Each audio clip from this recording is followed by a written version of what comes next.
Good afternoon and thank you for joining us on Quays News. Your favourite place for breaking news, local headlines and communities coming together. Here's what's coming up on the programme today.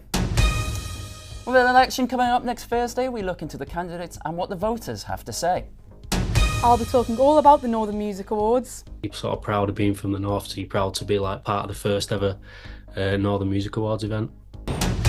And whilst these ducks weren't racing to the lemonade stand, the 2024 Quays Duck Race saw 731 rubber ducks battle it out for the title of fastest duck.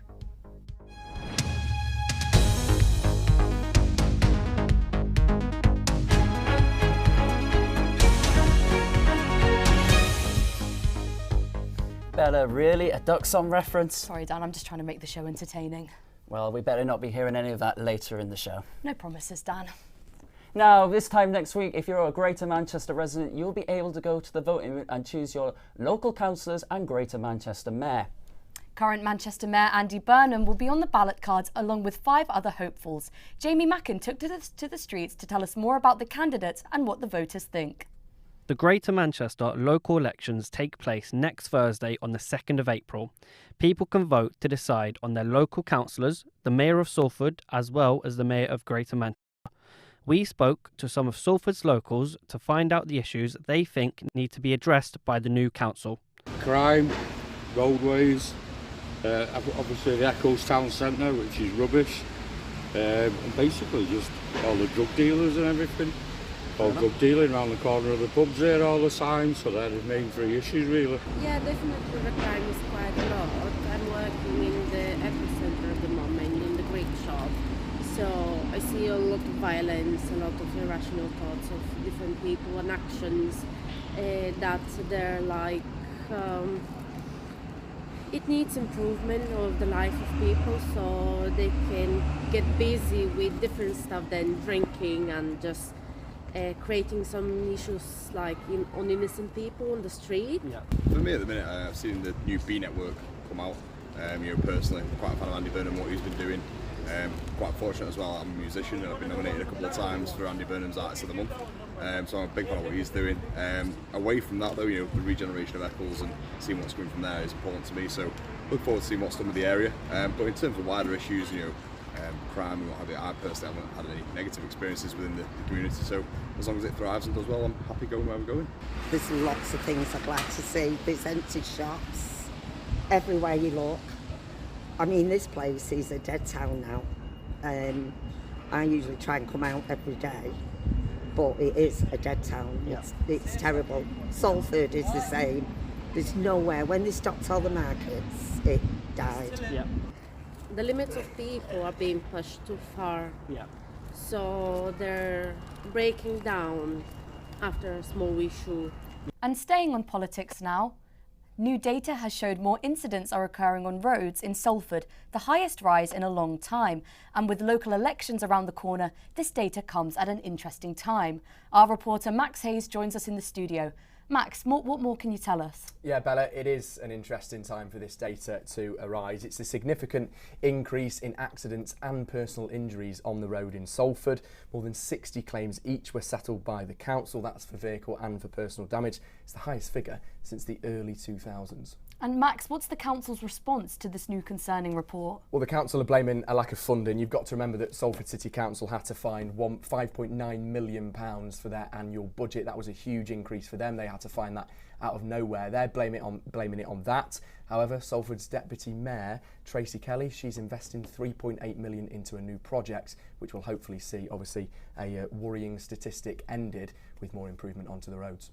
Well, thank you, Max. And remember, when you go to vote next week, you must bring a photo ID with you. This can be a passport, driving licence or national insurance number.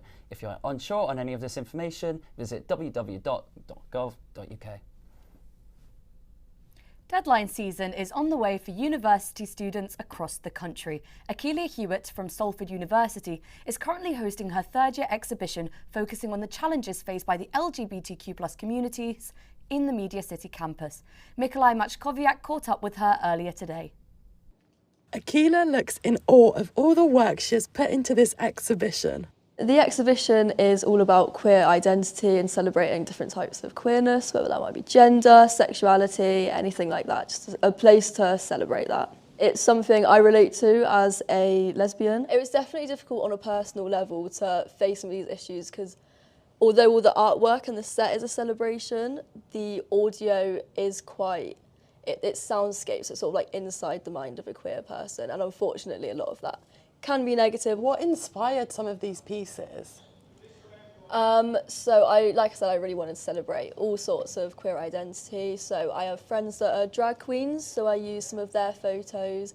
I did photo shoots with them. I really hope it raises awareness for some people who aren't queer through the audio, sort of understanding different sides of it, different struggles, and sort of whilst it's celebrating and acknowledging how far we've come, it also does remind you that we're not far enough yet. The exhibition runs until tomorrow, so head down whilst you can. Manchester has hosted the first Northern Music Awards this week, and Darcy Jackson reports.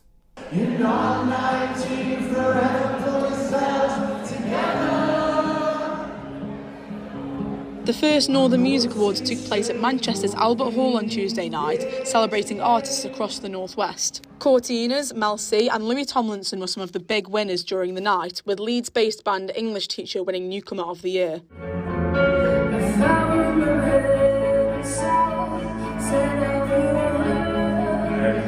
It's a special evening. It's so nice that there's one of these kind of shining light on all the amazing things happening in the north. And yeah, it's a pleasure. It's an honour.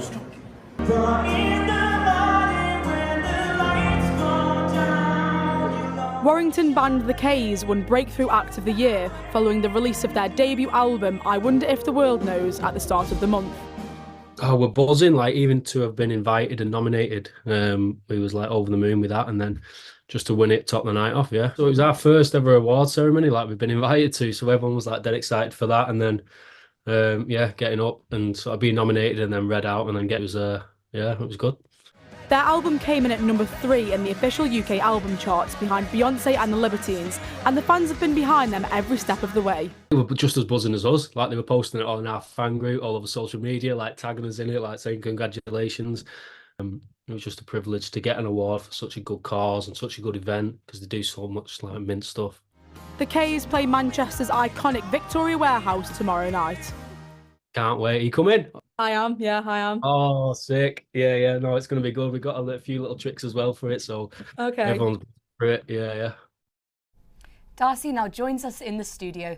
Take it away, Darcy. Yes, thank you, Bella. The awards were hosted by charity Nordoff and Robbins, who will use the funds raised from the night to support the opening of a music therapy centre in Salford. Other winners include DJ Paulette, who won DJ of the Year. The 57-year-old was one of only 2 women to have a residency at the Hacienda from 1991 to 1995. The event was open to the public but included other guest presenters such as Gary Neville and New Order's Gillian Gilbert and Stephen Morris.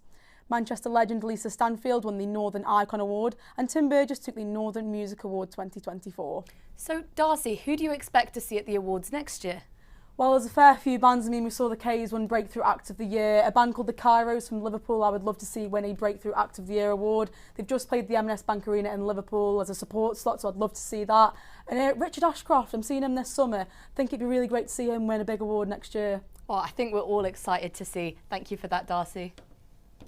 Over the past decade, Manchester football has seen a league title, 3 FA Cup wins and 4 League Cups. And that's just from the women's teams. Yeah, Manchester has been one of the leading hubs of the growth in the women's game, but other parts of the country are still catching up. Elliot Royce was in Suffolk, where women's football is slowly staking its claim for a record-breaking match. Today, the 23rd of March 2024, marks a historic day in the history of Suffolk-based football club Ipswich Town FC, my team. Made all the more sweeter by yesterday's news of a further 40% investment in the club by an American-based consortium. So I stand amongst some great artwork from the history of Ipswich Town Football Club and some great memories in the history of Portman Road. But today, it's time for new heroes to be born. The first time ever Ipswich Town Women's will be playing in this historic stadium, and it's time for new heroes to be made.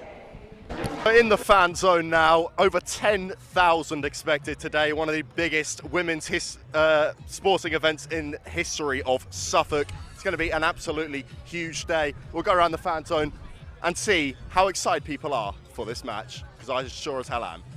Right, guys, so it's your first game today, is it, yeah? Yeah. Right, so what are you expecting today? Goals. It's a really good occasion for everyone, especially the ladies. It's such an incredible occasion for them, and it'll be a great experience for this little one there because it's her first game at Portman Road, and I think she'll love it. Yeah. So you and your dad come to Portman Road quite regularly, yeah? Oh yeah, quite a lot. Whenever I can, we go to the matches together in the Bobby Robson stand to give the boys a cheer. So have you been to watch the girls play before? No. How excited are you for today? Very, yeah. Who's your favourite player? Don't have one. Probably Maria.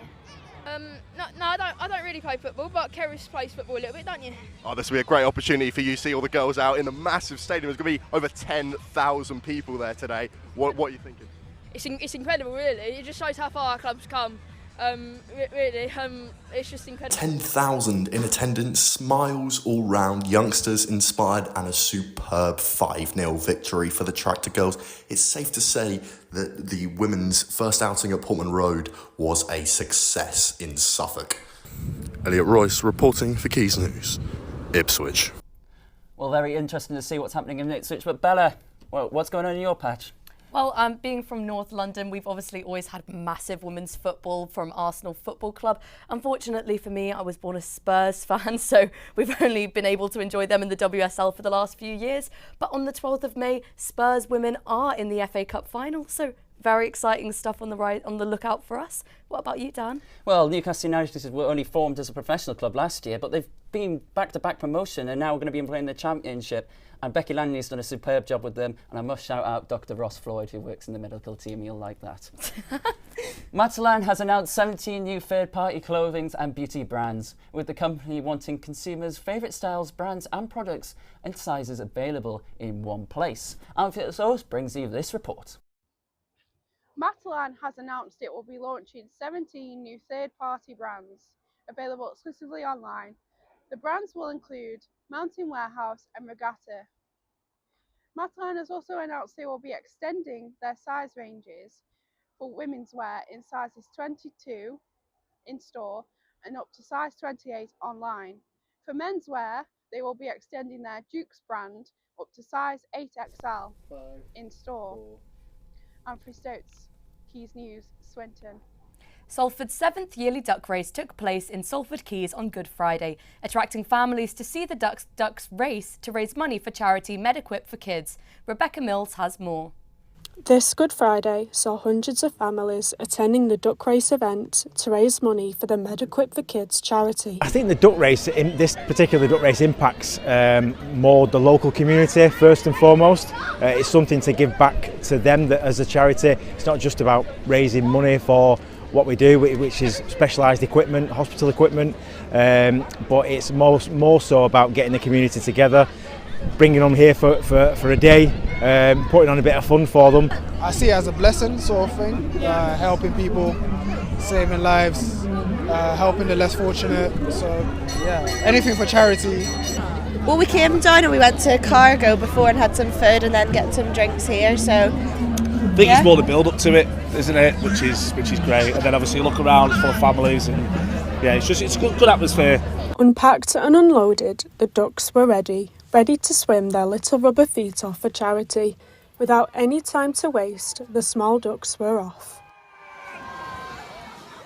Crowds cheered, crowds booed as the winners were announced.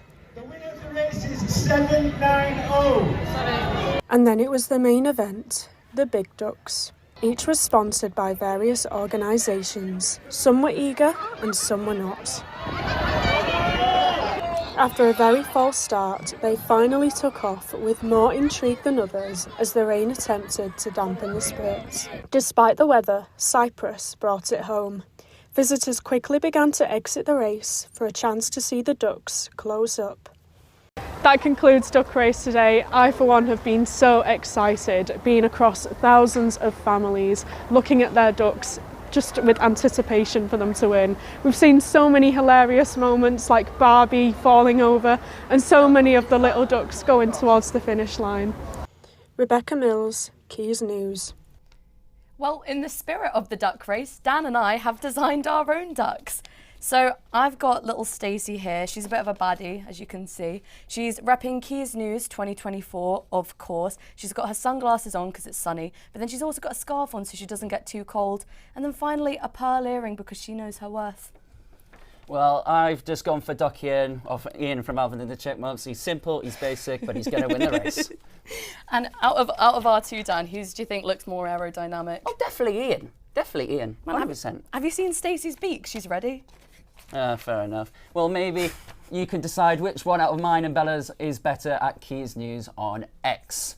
But unfortunately, that is all we have time for this week. Thank you for watching us this year. We hope you'll join us in September for lots more from Quays News. From everyone and us, from us and everyone from the production team, bye for now.